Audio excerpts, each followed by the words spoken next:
Hello, my friends. How are you today? Happy Thursday. My goodness, today is February 29th, 2024. And you know what that means? Like today is an extra day. Like we get an extra 24 hours in this 2024.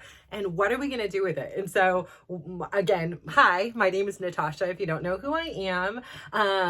And what did I do with my 24 hours or my extra 24 hours? Well, I did spend 5 hours of it cooking, cleaning, and eating. So, there was a chunk of it gone, and I'm grateful because like it was a good meal and I got to nourish my family. And it was, I make these salmon bowls and it has like, rice and salmon and crab and what else is in there? Jalapenos, avocado, cucumber.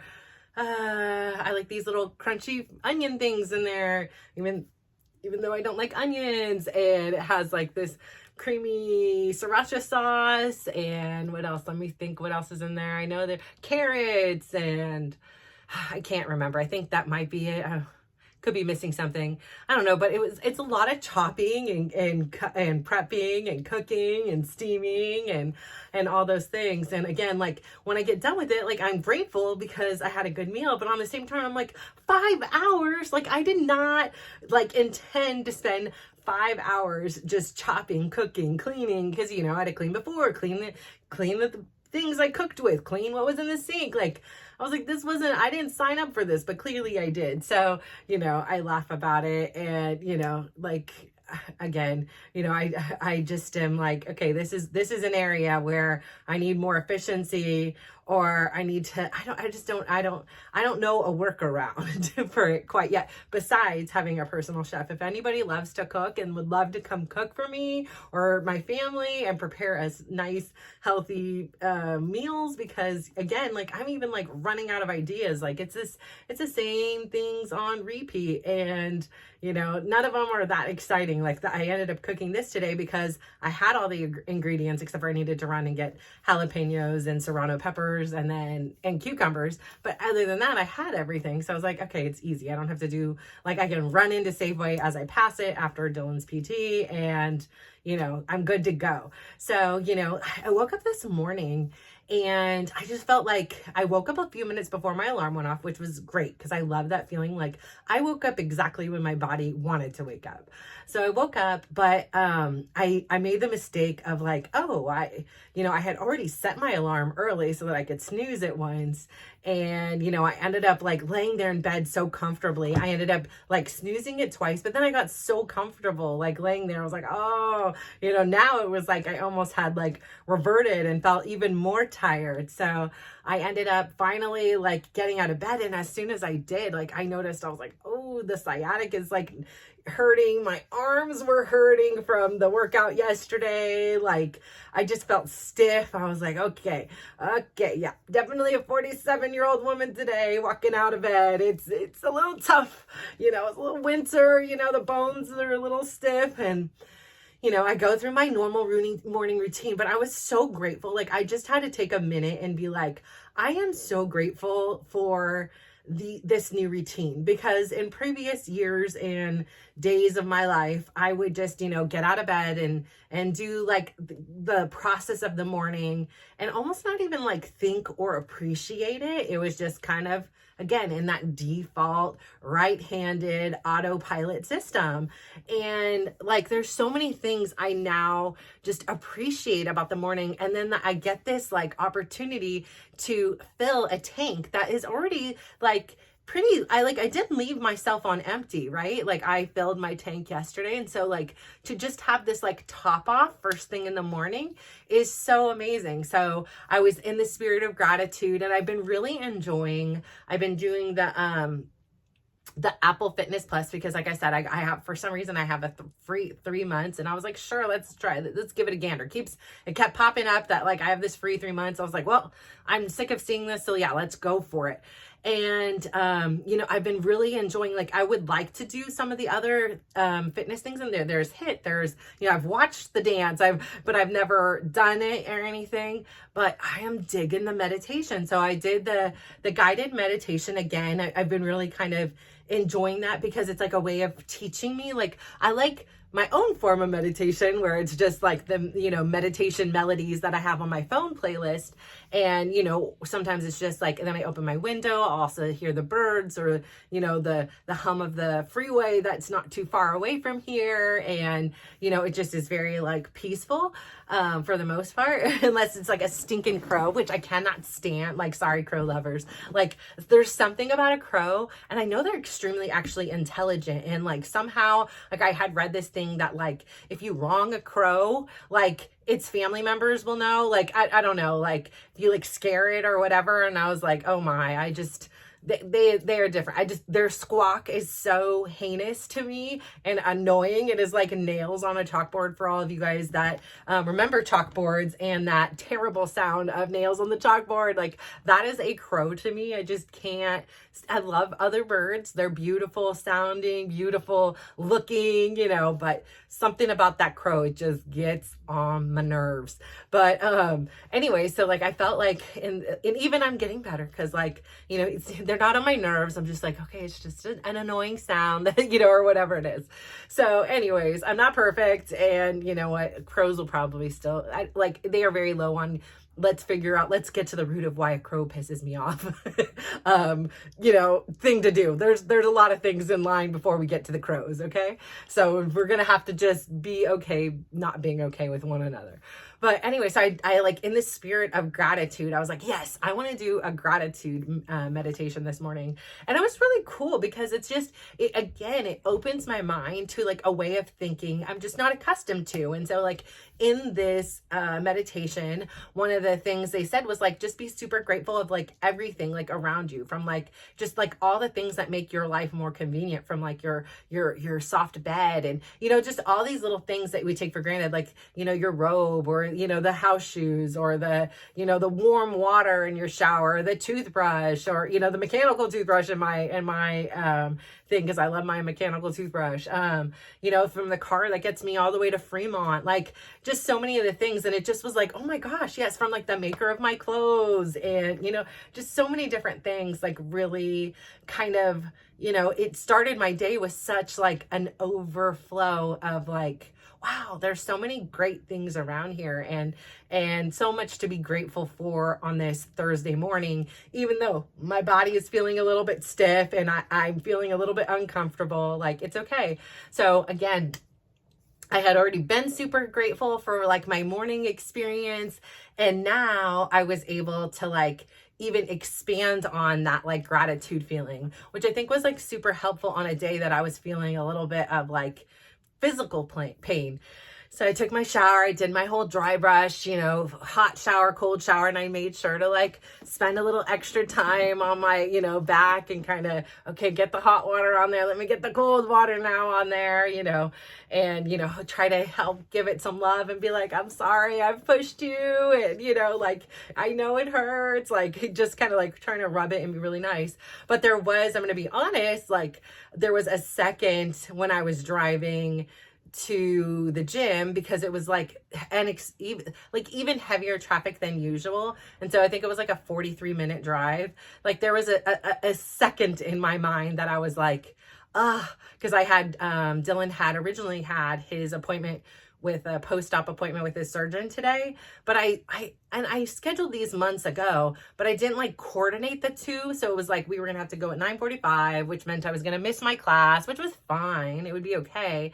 But it also meant that, we'd have to come back home, go back there. Literally it's in the same office. And it just felt like so redundant.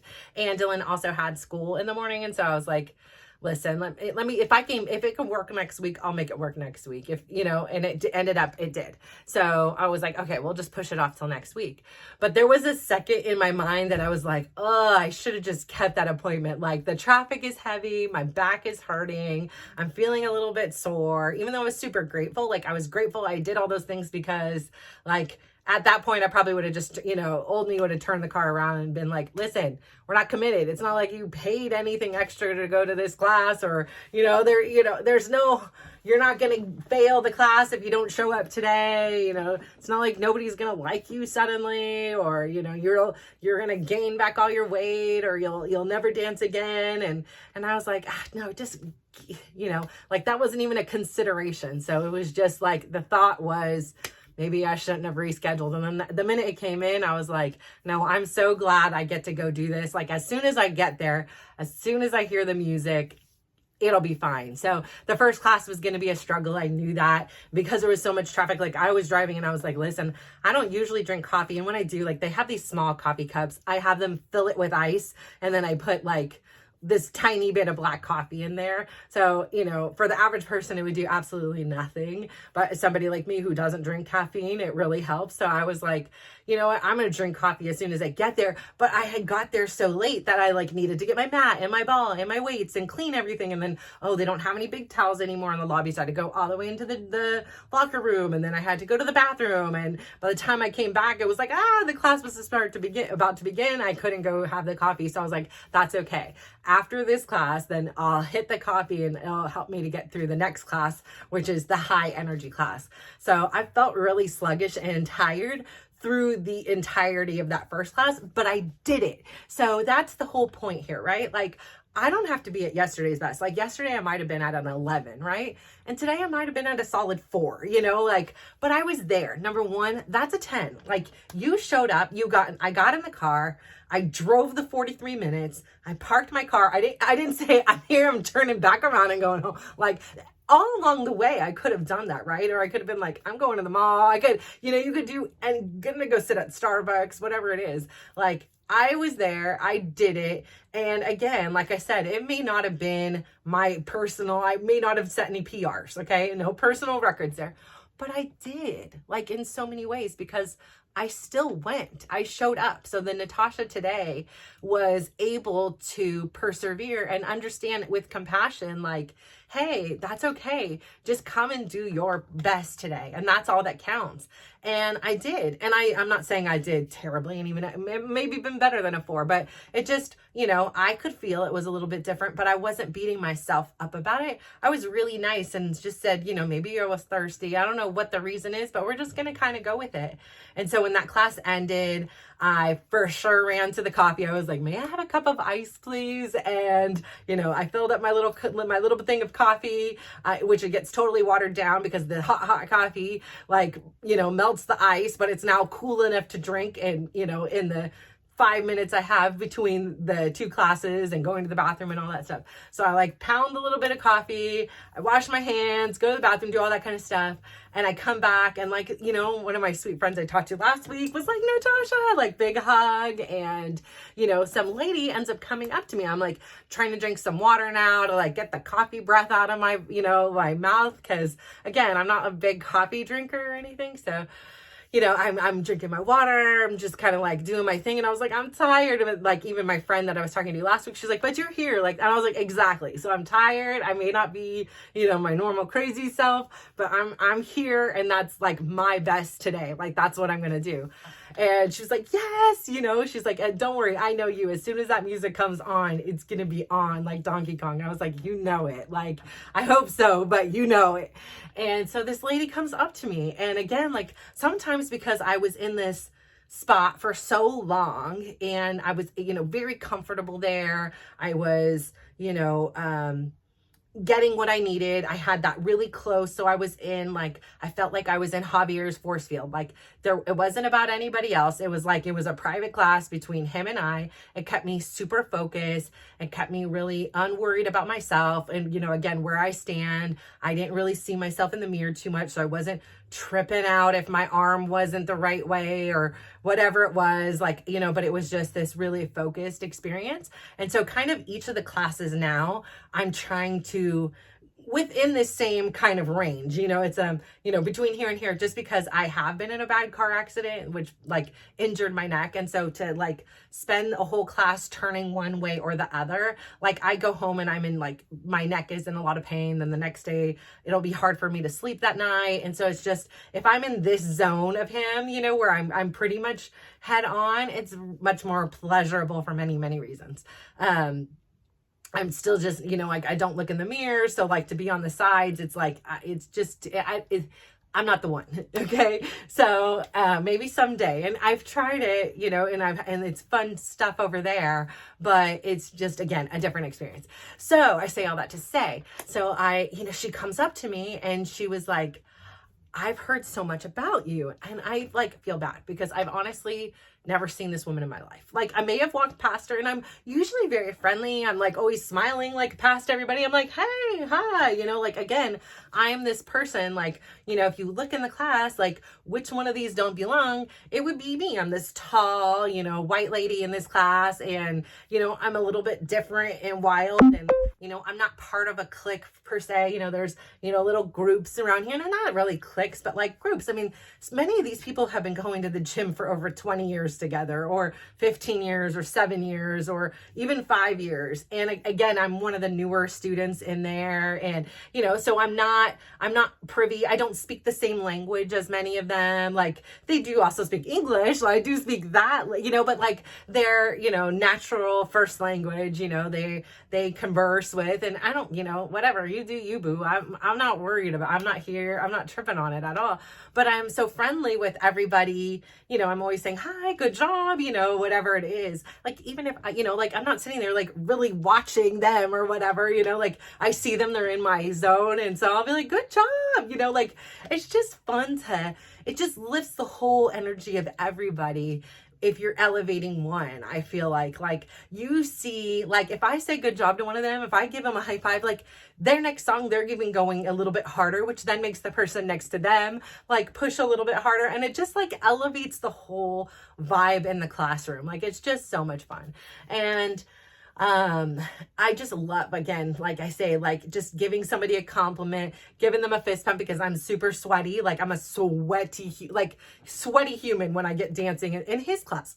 I've done other classes and other dance classes, and like maybe like the nape of my neck will get a little sweaty, but it's like this is a full on look like I just hopped out of the pool. And like I said on here before, people are like, did you just go swimming? And I want to be like, yes, but no, I'm like, I laugh. I'm like, no, this is sweat. This is, and I wear now always dark pants, because I've made the mistake of wearing like lighter colored pants, like not lighter, but just any colored pants. And I feel extremely self-conscious because I feel like I get so sweaty, like it's going to look like I pee-peed my pants. And I'm not that embarrassed to buy a lot of stuff, but I don't need to be walking around the world looking like I pee-pee my pants. I didn't pee-pee, it's just sweat. Okay. Like there is a lot of sweat like going on here. Like there is still a lot of like fat in this body, like even though it's releasing a lot. So I'm releasing more fat. Like that's okay. I'm not worried about it, but I am a sweaty human when it comes to his dancing. Like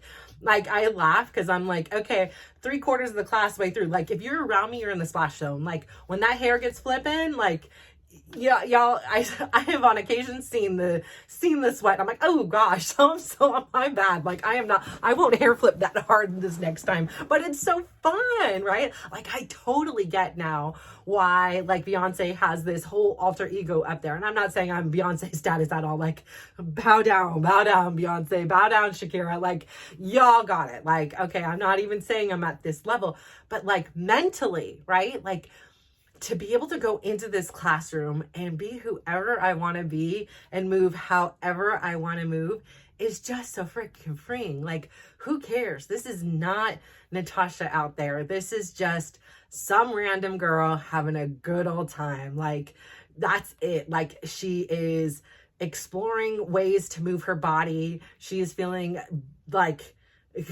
again, sometimes like I still can't make, like my son broke my tailbone when one of them, Dylan, of course, he was so chill and calm, like the easiest birth besides Brad's, and he ends up breaking my tailbone. And so I'm like, maybe that is why, like, I can't move it the way like the instructor does. Like, that's my excuse. I'm like, no, it just doesn't move like that. I'm trying.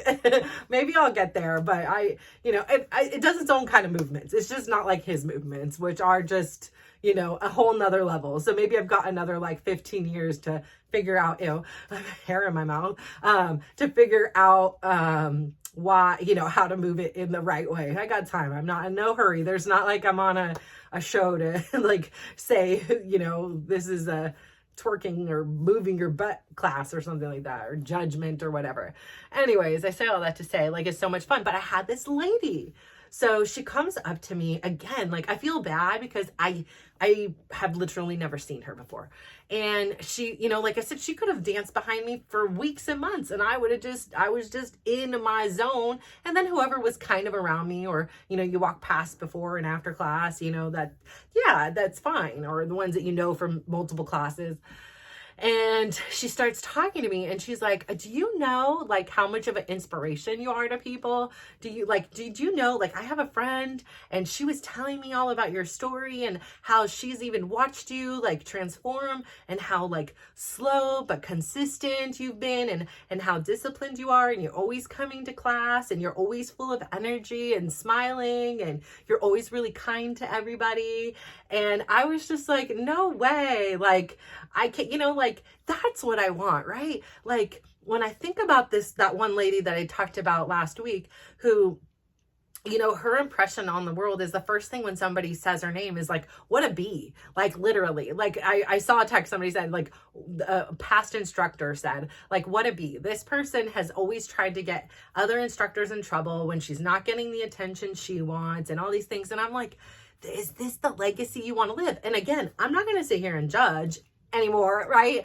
Because she could be changed too. She could have gone on a journey like mine, and now that may not be who she shows up as today. And so I won't sit there and judge, but again, this is still the impression that is left amongst many people about you. And I think, what a shame. Like, isn't that so sad? Like, I would much rather personally, to have a legacy of somebody who's talking about me behind my back, which I don't care in this instance, but about saying, like, how nice I am, how kind I am. And she's like, and I've wanted to for a few weeks now, just come up and introduce myself to you. I've wanted to meet you, but I was nervous. I'm like, oh my gosh, please be nervous to talk to me. Like, just come. Like, anybody. I am so grateful to share my experience. I'm so grateful to meet you and see you. Like, a lot of these women are very slender and have, beautiful like faces, and their skin is flawless and glowing, and some are older than me, some are younger than me. And I'm like, I would love to hear your story. Like, tell me yours. Like, you inspire me. Like, you're here. And she was like, I'm 60 years old. I'm like, stop it. Like, there is no way. Like, you are amazing. You're out here killing it. You are doing so good. So, like, it's just really exciting to know, like, again, it validates that, like, what I want to teach, like, what I want to do, like, it's happening already. And, here I now have a platform and a place and the resources to meet and reach so many other people. Like, it just makes me so happy because, like, I know, like, I say all my stories not to victimize myself or anything like that. It's not to, like, make you feel sorry for me or no, it's that if a girl who was born to teenage parents, whose mom left her, who, was molested by a family member, who was sexually assaulted when she was 15, who, ended up marrying a stranger because she felt like it was the responsible thing to do, just to have a baby who was born 2.5 months early, have heart surgery, to have a daughter with, mental health issues, to have, amongst other things, to have a son that ends up getting epilepsy because of a brain tumor and needs brain surgery, to having another son who was born with such bad vision and has these these really challenging eye diseases that he was born with, and that, you know, may affect if he could ever drive a vehicle, who simply ate a peanut one day and nearly died, you know, like, and then again, amongst all the other things around me, like, if that girl who suddenly, you know, found herself standing in front of a mirror at this crossroads at 300 pounds, and it wasn't even about the weight, like the weight and the physical appearance almost was easier than what was the turmoil on the inside. So when people say things to me, like, I always like to reiterate to them, like, the physical is the obvious. Like, it is the thing that you, as you don't really know me yet, like, you can see, right? It's a measurable thing. I was this and I'm this. Like, this is, you can see this, right? But there is also this transformation that goes on the inside that is equally, if not more important than the work I put in at the gym, or the 10,000 steps I decide to get, or 15,000, or whatever it is my personal goals are and what works for me. Those are almost easier. The working out is easier in so many ways than the working in, because, like, this is pain we can anticipate. This is pain we understand. We work our legs a lot. Our legs may be sore. You know, we work our butts a lot. Our butts may be sore. And, you know, we may have days, and I had plenty where, you know, you're sitting on the toilet and you're like, I think I'm stuck. Like, I don't know. It took me a really long time to squat onto this potty, and I'm here, and I don't know if my quads can get me off this toilet again. Like, I just don't know. I might have to sit here for a long time. And there are days that I have just sat there, like, my kids are like, what are you doing in there? Are you okay? And I'm like, I just can't get up. And so I just need a minute. And this is, again, earlier in the process, but there's sometimes that I'm like, I'm not quite sure what we just did in this workout, because yesterday's workout kicked my butt in ways that I used muscles I must have not used in a long time, because I'm hurting today. But like, that hurt kind of, it's easier. It's predictable, right? When we work through these hurts on the inside, like I say, there's been so many hurts I've worked through that I didn't know I had until I was sitting here doing this experience with you guys. Like, had I may not have went down this road that said, yes, now I get it. Chris and your dad are very similar. There are XYZ. When on paper, you know, when you look at their appearances, when you think about them in many ways, you think of them very differently. But suddenly it begins to unfold and unwrap, and you're like, oh my gosh, how did I not see this all along? Or my experience with driving, again, today, 43 minutes. I'm looking, my thing is saying I'm going to get to the class 4 minutes before it begins. And before last week, are you kidding me? I would have been a mess. I would have been an absolute mess. I'd have been like, I still need to park, and I always do this. I park at the back of the gym. Come on now. We are going to the gym. And I know when I first started going, I fell victim to it. First, I would start to go, and I'd go right to the front and then try to find parking there. First off, I have a big car. These are tiny spots. And then I'm like, why am I doing this? I am going to the gym. I have a certain expectation of how many steps I'm going to get for the day. Just park in the dang back of the gym and, you know, go ahead and go in, get your extra steps that way. But I mean, I will see people circling. I will see people waiting for like the difference of 5 spots. Like, you're going to sit here and wait for 5 minutes for this person to get in their car, back up, get out, so that you can be 10 spots closer than I was to the door. Like, blessings to you, you know, but it just seems so, like, I'm not judging, but like, I'm just like, again, blessings to, like, it just, to me, it made no sense. So like, I'm at the back of the gym. So I'm like, I need to get from the back of the gym into the gym. I need to get the towels, get the mat, get the weights, get the ball, get the cleaning, everything, get the big towel. Maybe I'm going to use a little towel now. Like, I was trying to get the water, and I would have freaked out. I would have been like, I need to like get ahead of each single car. Like, I was just cool. I just stayed in my lane. I said, whatever. Like, if the class starts without me, it's going to start without me. And this is the one I don't like to come into late. So I was like, as long as I'm in and it starts, I may not have all the equipment. I just may not have a ball this class. I may not have weights this class. Like, I will be there and I will be my best. And this is out of my control. Right. And so it was It's driving has been so much more pleasurable, so much more, like, without this urgency to honk at somebody, without this urgency to, I'm telling you. So I thank you, because that was like a huge, like I say, like probably like physically saved my life, but even maybe even like just elongated it by not having as much stress in the car. And it's just, again, it was such a default setting that I almost wasn't even aware that it was occurring to the degree that it was.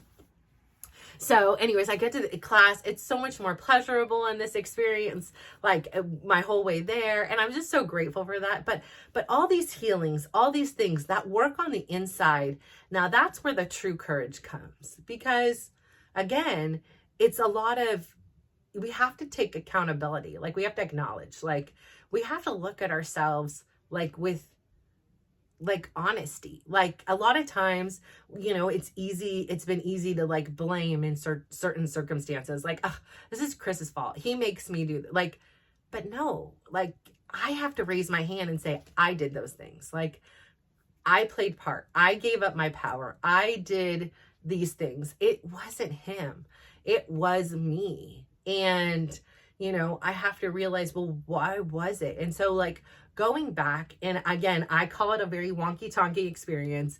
It may sound wonky-tonky, maybe you do it, and it is fine too. Like it is, or whatever form it is for you, but to go back and have that healing with the different versions of yourself is super important, like as they come up in your own personal healing process.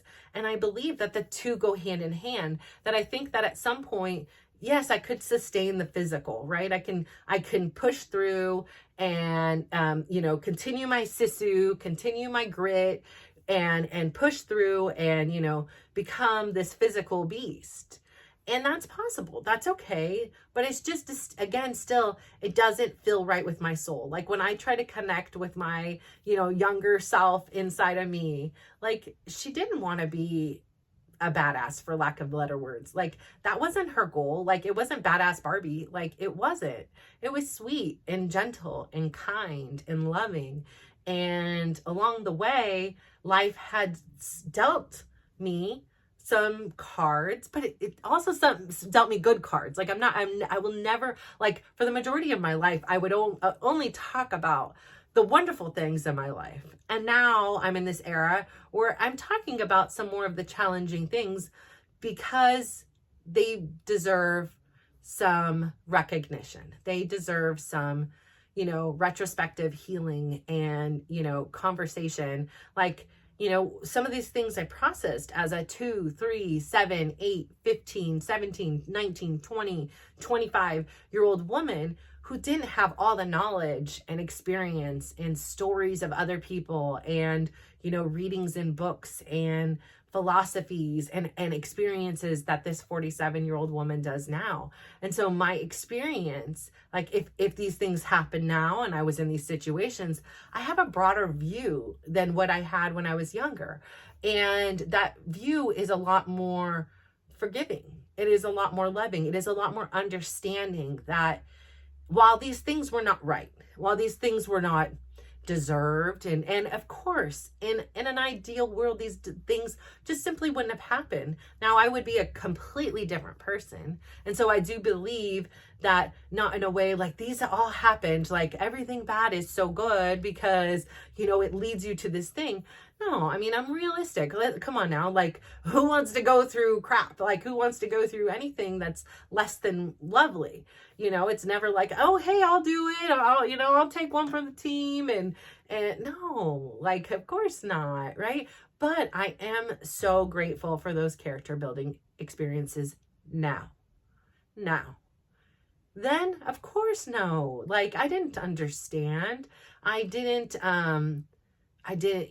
felt a lot of regrets and pain and alone and sorrow. And so, yeah, a lot of these situations were less than ideal, but they taught me so much about life and being able to almost in a way, like separate, like, from myself and from, say, if there was an assailant. Again, I give them forgiveness for the fact that I'm not carrying around the hatred inside. Like I said, my grandma used to tell me all the time, you know, you've got to forgive. You've got to forgive, you know, and she was talking about how, you know, she had told me the story. So long before I ever knew the name of the woman my grandpa had an affair with. So my grandma always said, like, my grandpa was the love of her life. Like my OG, my original grandpa, you know, not the one that she married secondarily. Her second husband. Your grandpa, he was the love of my life. I loved him so much, you know, but he was a womanizer, and he was a really good looking man. Apparently he was very charming, and, you know, all the women would swoon over him, and, you know, he'd wear like Ray-Ban aviator style glasses, and, you know, he was just very intelligent, I guess. And, you know, he also was a very raging alcoholic. And again, you know, he comes to his life with a very, you know, crazy. His father was a high priest. His father was very physically violent. You know, he was, there were 7 kids in total. You know, he had a brother who became addicted to drugs in China while they lived in China. And he was addicted to opium, and he ended up ODing on opium, and they saw him on the ground dead. And you cannot like associate, like, it's like shame to the whole family, all these things, that they had to literally walk over their own brother and leave him unclaimed there. And, you know, so I can imagine like the life that you had. Like, I can't even imagine, because I only know some of the very horrific stories, you know, and I do know some of the good ones too, but I know some of the, you know, just, wow, you know, like my life doesn't seem so bad now, like, you know, like kind of stories. But to see, you know, like, yes, it is true, he was a less than perfect father, right? However, you can kind of understand now, not excuse, but you can understand, well, he probably was doing his best he could. Like, I'm not saying it was great. I'm not saying his best was like gonna win you Father of the Year award or anything, but he was doing his best. And so again, I go to my dad, who by the time he was a kid was a full-blown alcoholic. Like, and, you know, I think about his experience and his view, and I remember asking him, like, how come you never talk about your childhood? And he was like, it was all terrible. Like, if that's all he recalls, like the fact that he even was the dad he was to us, like in all the good times we did have, like there was 100%, you know, improvement over his parenting. And even with Chris, like his dad, for, you know, reasons that, you know, his mom wasn't completely honest about the situation and things like that. Like, his dad wasn't in his life. And, you know, so him being in his kid's life, that's 100%, you know, like improvement, even though, you know, I could sit there for hours and say, well, this is how you could, you know, especially before. Now I just am like, he is here, he is doing his best. Like, you know, the judgment isn't there as much anymore, because like, I used to have all this resentment because wherever he lacked, I needed to pick up the slack. And wherever he wasn't fulfilling this expectation and this fantasy that I had for my kids as far as parents go, that, you know, he was doing his best. Again, Chris didn't have a great upbringing, and, you know, I do believe he loves his kids. He was just doing simply his best, you know, just as I was doing my best, just as our parents were. So anyways, my grandma like would tell me these stories, how, you know, she loved my grandfather so much. She just, the love of her life. But he was like a womanizer, and he had the wandering eye. And she would say, and she told me a story about how she ended up catching, it was like her best friend, of course, so cliche, right? Catching her best friend with my grandpa in my grandma's bed. And she said, it broke my heart. My heart was so broken. I could not do anything. I was like in a dark cloud, she called it. And, you know, I would see her eyes well up many years after, just thinking about that image again in her mind in that time of her life. And she said, you know, I sat like this for many days. She said, and then I realized that when the sickness, it comes from just holding on to this anger, holding on to it So then one day, like the lights, she said, it's like the curtain. It's like you wake up and you open the curtain and the light comes in. And she said, that's what forgiveness was for me. I finally forgave your grandfather and my friend Isabella for what they had did. She said, I don't forget, but I forgave it. And it was like a weight. She said, it was like the curtain. It was open and the window is open and I could see the light again. And, you know, that always stuck with me as far as like thinking about illness and holding on to like resentment and things like that. There have been many a times like within my lifetime where I have written letters to people and they've never asked me for forgiveness, but like I've written a letter to them, like pouring out my soul about how I have forgiven them, and then never sent it or anything. Like, oh, I've ripped them up or kept them in a document on my computer or something like that. Whatever, someplace maybe, or thrown them away, whatever it is. And I think about it because it is, you know, forgiveness is two ways. Like, I can wait for somebody to apologize, and there is a difference. Like, there were I remember when Chris and I first started back in late 2020, early 2021, when we had we made the decision, the mutual decision that we were going to give this another try, and we were going to, you know, utilize things like couples counseling and, you know, really try to work on, you know, there was this method that's like called like Gottman, and we were really gonna put in the effort and time into rediscovering one another and the potentials in our relationship. And again, like I say, I was really hesitantly open-minded at that time. And I remember talking to him, you know, we were like taking walks and going out to eat together. And, you know, we were really making a lot of time for one another and really, like asking a lot of questions, playing a lot of like, you know, inquisitive games about like things that we liked, things that, you know, we didn't know about each other despite being with one another for over 20 years. It was interesting to hear stories we had never heard or shared with one another. And so I ended up saying to him one time during a walk, and I was like, I want you to know, like, I have forgiven you. I want you to know that. So like what I'm saying right now, it's not necessarily about like, do I forgive you or not? Because I had to come to terms with that a long time ago. So what I'm referencing right now was his affair. So, you know, I said, you know, I want you to know that, but something has bothered me for many years, is that never one time did you say you were sorry. And I said, and that has always stuck with me. And so I forgive you. I'm not asking for an apology per se, but I just kind of want to understand, why is it, or why was it you decided to not apologize? Like, it was really important for me to understand his why. And I wasn't asking for an apology. Like I said, I was just simply asking for understanding, because it was something that still kind of ate at me.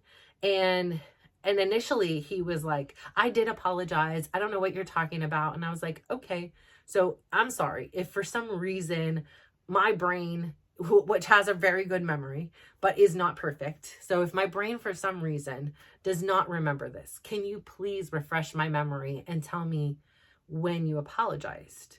Since you're so adamant, you should probably know when it happened. Like, if there's something I'm not adamant, I can give you the details. I was in my car on the driveway. It was raining, you know, whatever. Like, I have that detail. He was like, I don't know. I don't have a good memory. And I was like, okay, so I'll give you time. Like, I don't need an answer today. You can take time, like reflect back. And then again, it was like very argumentative. Like, you know, I don't have a good memory. So, you know, all this thing. And I was just like, okay, that's fine.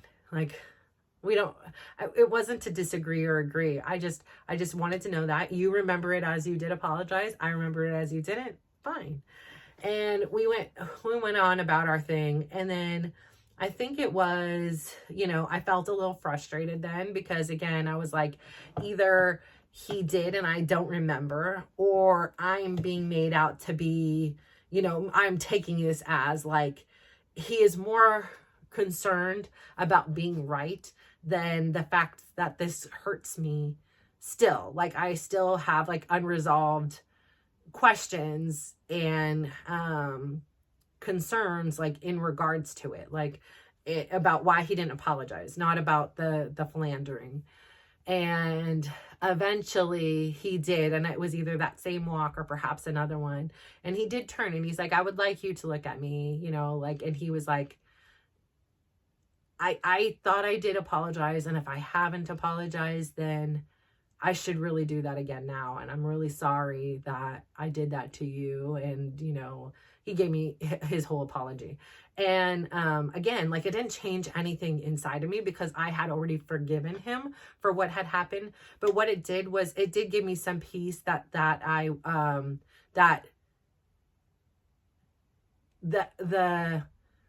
the mistake, the pain it had inflicted on me, he was sorry for. And that made me feel like some kind of relief on the inside, because you know, for a long time I was like, I don't know this person who I'm with.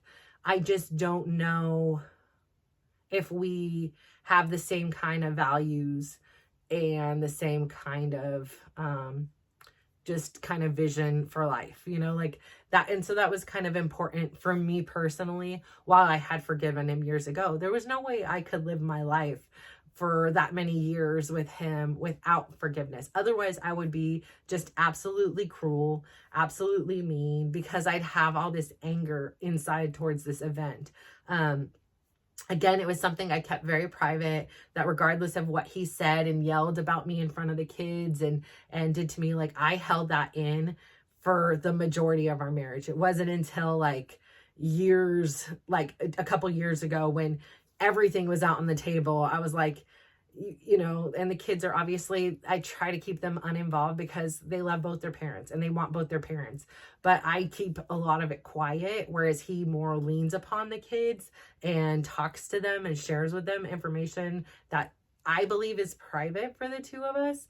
But, you know, by means of small house, him not having a lot of other outlets, he'll kind of lean on the kids. And so that kind of puts them in this middle zone. And they're often like, well, why don't you have dad do this with you? And why don't you have dad? And I'm like, listen, I'm not having this conversation with you right now. This is between dad and I. Like, that's it. Like, which is very difficult too. But, you know, again, like when after the affair had happened, I remember, like, at first having just so many different emotions and so many different like thoughts and beliefs about myself, and the choice that I had made now to accept back this person who at first I didn't even know, ended up now having 2 kids with, and then, you know, seemed to lack the respect or care for me to even consider me, like, to put my health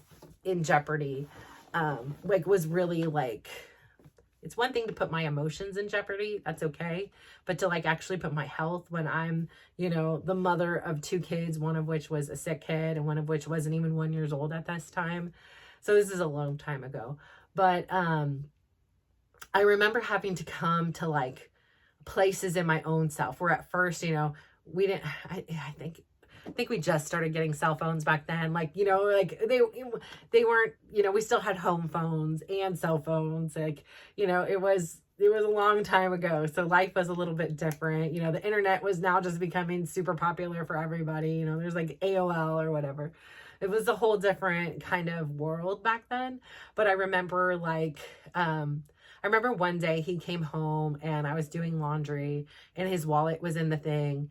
And I was so tempted to open the wallet and like look through and see if there was a phone number or something else in there. And I was like, if you open this wallet, you need to just divorce him right now, because do you want to live your life like this, looking over his shoulder? Like, if you have a question, you need to ask him. If he lies about it to you again, that's again on him. And then it's on you to decide if you want to stay in that kind of a relationship where you have these kind of doubts. And I can imagine for a while, it's totally customary. Like I say all the time, I kept the affair very quiet. Besides like when it first happened, like I did end up telling like my dad and my brother, because I was like, oh my God, what am I going to do? Like I have these 2 kids. I now have to like work full time plus take care of them. I can't, Bradley takes medicine. I can't like put him in any kinds of daycare, or, I'd have to hire nursing. Like I need to make a lot of money to make all these mortgages and all these things like work. And this is all on myself. Like I am counting on this person as zero. Like he is not going to contribute. And if he does, it's a bonus. But like, I just need to know, like right now, all I can control and count on is myself. And so I did tell them, but other than that, and like my mom, but like I kept it so private. Like I never told my friends. Like I was just filled with shame and like just disgust. And then I also didn't want like anybody to not like him, because I was accepting him back. And it was like, if they didn't like him, that would influence like our relationship. I'd seen, people like, oh, I don't like their husbands, I'm not inviting them, or, whatever it is. This is the story I told myself. So I just really kept it like private and on the inside. And even so much so, like later on in years where I'd have friends, from my kids' friends, and they would talk about how their husband cheated, like, I was like zipped. I didn't say anything about it. Like I just didn't feel comfortable sharing it. And I remember years later, I did end up sharing with a friend, but like she was really hurt that I hadn't told her sooner, that she had this illusion that we were like this happy, great couple. And that was exactly the illusion that I wanted people to believe. And, I didn't want people to know this secret side of, basically my own unworthiness, and then my own stupidity in some ways for taking someone back that had, disregarded my feelings so much. Like that was so against everything in my soul. So, again, it was like a very sensitive and private subject. But I remember just thinking to myself, I don't want to live this life where I'm looking over my shoulder all the time. Like if he does whatever he's going to do, like I hope to God he doesn't. I asked him very nicely, like, listen, I understand life is going to not always be easy, but if you can just have the bottom line respect for me, like if you start to feel feelings for somebody else, just let me know and give me the option to get out. Like give me the respect of just that at least, So I say like life is complicated. We, as couples, as individual, we change so much. And, I think that's one of the challenges again now is, he, in his own words, said he took me for granted. He saw a 300-pound woman and he was like, had no problems. And, if he'd see somebody who was overweight on TV, even less like heavy than I was, he would be like, ugh, disgusting. They're so gross. Like, and it was just like nails in my heart. Like, it was sad to me, right? Like, I was like, it would like calculate. I'm like, wait a minute. Like, I am probably bigger than this person. So then I'm like Googling, how much does this person weigh? And I'm like, oh, yep, I'm way bigger than this person. And, so like, looking at a picture of me and then looking at the thing on the TV, and I was like, so then what does he say about me? I would feel all these kind of insecurities and doubts. And again, like he said, he was like, I never imagined you would leave. Like, I just took you for granted because I thought you would always be here. And now that I have, and it wasn't because I have the weight like loss, like, no, this was when I was big still, that I was like, I just can't be in this marriage anymore. Like, I can't just be this person who is not even worthy of being asked how my day was. Like that was like huge. I remember like sitting there on the table and I'm like, how many days are going to go by?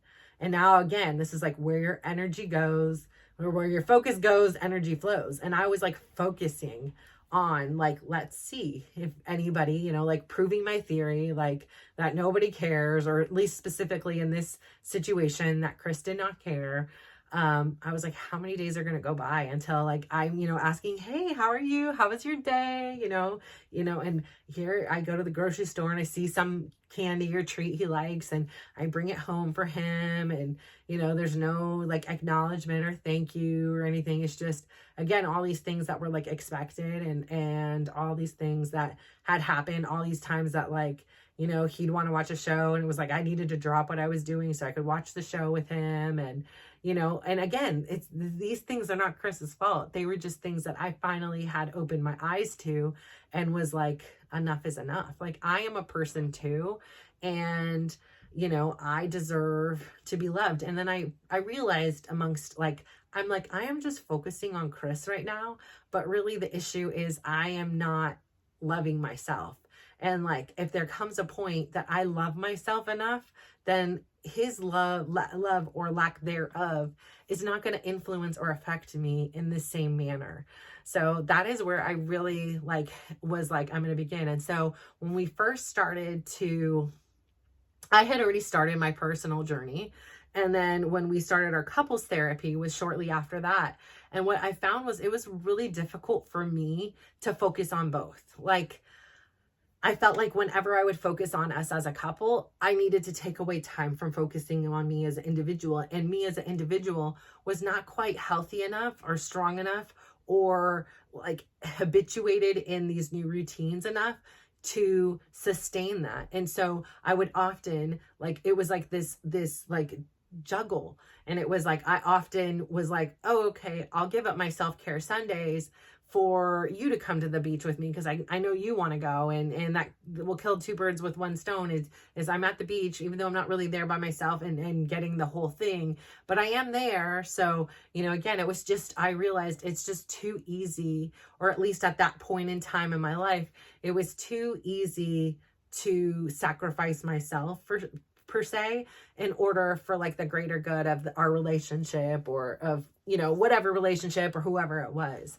And so I've learned a lot since then, but I do think that the value of saying, and I think that was part of where our struggle was in our couples therapy, is just because I'm so vigilantly working on my individual self, that in order for me to, like, I feel of it like an onion, right? Like, there's layers, who said that, like Shrek or somebody, like Donkey and Shrek, I don't know, but like, it's like, I do believe in that. Like, I feel like the nucleus, the center, like, I need to work on me first, because I can work on all these outer layers, but if this stuff isn't fixed on the inside or repaired or acknowledged or, even just thought about curiously saying, hey, maybe there's a different way, or doing other things. And then holistically, I have these, healing episodes.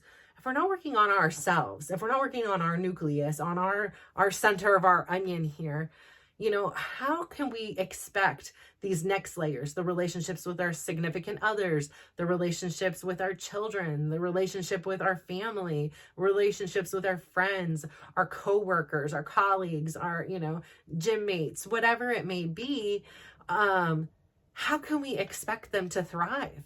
And so I think really trying to get back to that and working on this centerpiece here, that we've got to the place where we are mostly by our default settings. And so if we rewrite these settings, if we acknowledge that there is an alternative way to live, and we curiously play with different options and see what works, like, this leaves us ambidextrous. I'm not just using one hand all the time on my default setting like a robot just going through life. Like, I have this whole other option available, and there's some options in between. Some moments I could be using this one, some I can use this, like, we can use them together, and it just makes for such a more beautiful experience.